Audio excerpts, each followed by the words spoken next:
Hey everyone, let's keep going and we're going to move on to philosophy of physical activity and sport. So here we go.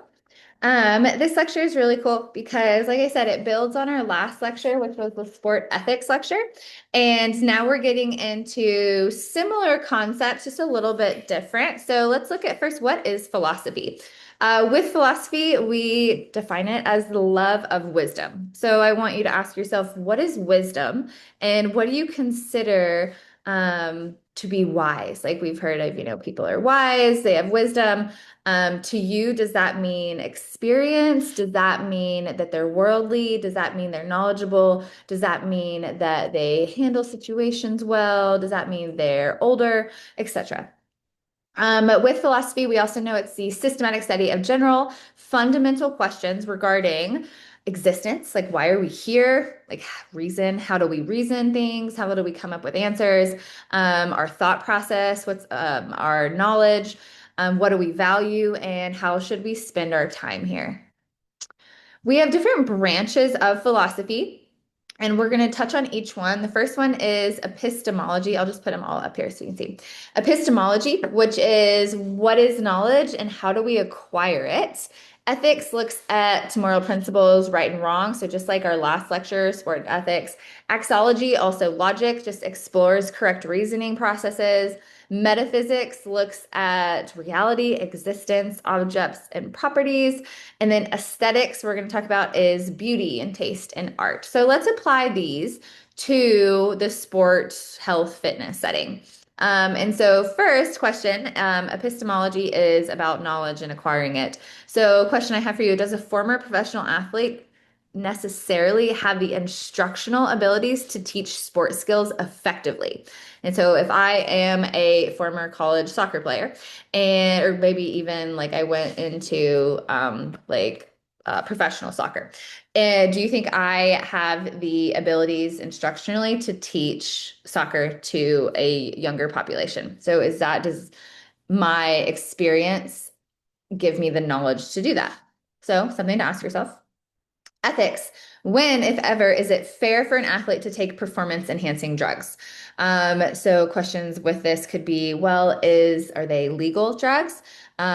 What type of edge does the athlete get from taking this? How does it actually affect their performance? Do other people have access to these drugs, etc.? So again, things to ask yourself in that one. Logic, axology is intentionally harming an opponent who took you out on the last play. Is that acceptable? And so if they took you out, should you retaliate and do the same thing? Metaphysics, what is the nature or purpose of the sport of golf? Could be like, why is golf done? Like, what type of people play golf? What are people trying to gain from playing golf? How would you describe the nature of the sport? Is it calming? Is it recreational? So what words would you apply to that sport? And then aesthetics, how would you describe the rhythm of a gymnastics movement during a floor routine?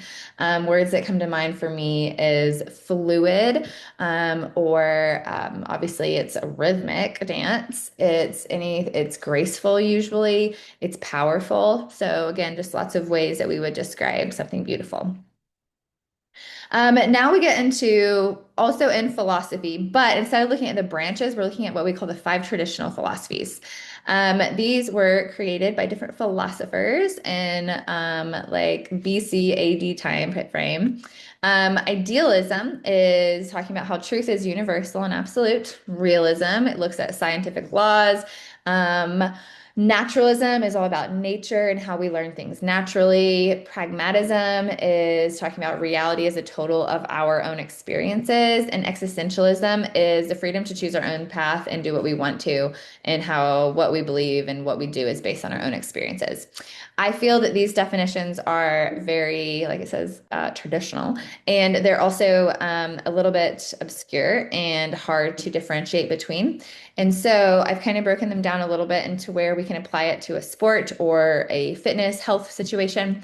And so Let's talk about the first one is realism. An example I like to talk about is a skier adhering to realism when they recognize that scientific laws influence how they deal with the demands of the varying slopes and conditions. And so, as a skier going skiing down the mountain, there are lots of things that you have to worry about or concern yourself with. And a lot of it has to do with science, such as friction, such as maneuvering your body around the different the slopes, the steep, how steep the slope is, um, the grade of the mountain, also how fluffy or icy the snow is, the powder that's there. And so a lot of the way that we ski and maneuver down a mountain is based on those scientific laws. And so a realist would value science when doing a sport like this.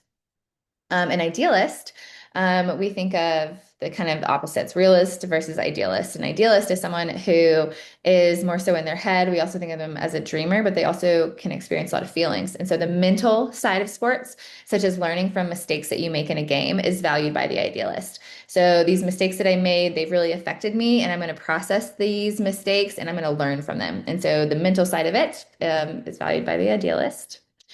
The naturalists would value learning through a natural setting. And so being outside, believing that nature provides an excellent learning environment for social, intellectual, physical skills. Another way to think of naturalism is we learn through natural processes. Like we would only give children exercises that are fit for their body at that growing stage. And then as we age and as we develop naturally, we can do certain activities that are fit for us. And so we learn through natural processes and develop through nature.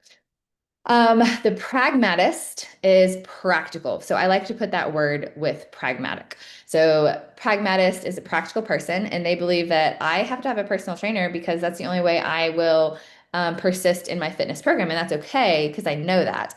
I know that I need someone to help push me. And so I'm practical about my goals. And in order for me to persist, I will get someone to help me do that. And then the last one is an existentialist. An existentialist accepts individual responsibility. So they're self-motivated, self-determined, and designing and implementing their own plan. And so you can think of someone, an existentialist is that they believe in their own independence, and they believe that they have the ability to create their own path and design like the freedom of their life.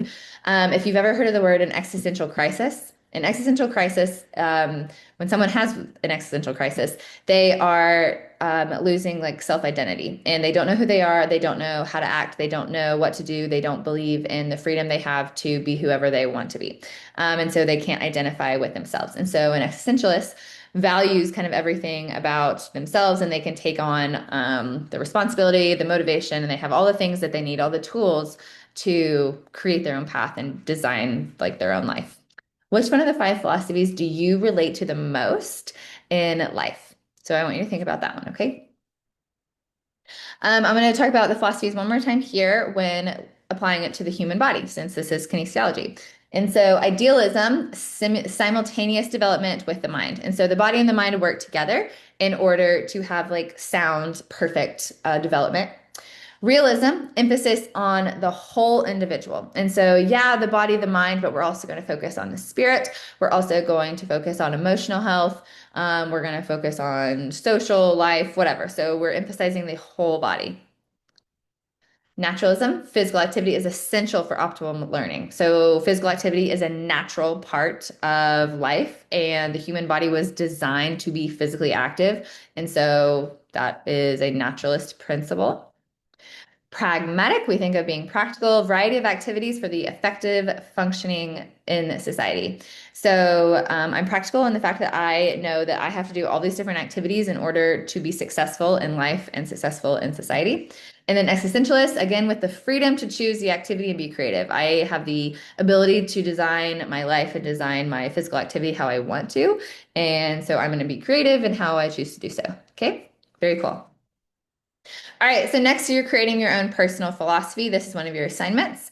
And so this is a basically definition of what a personal philosophy is. And we know it's a set of beliefs, principles that we believe in that guides how we act, encompasses everything from how I view the world and where is my place in this world? What is important in my life?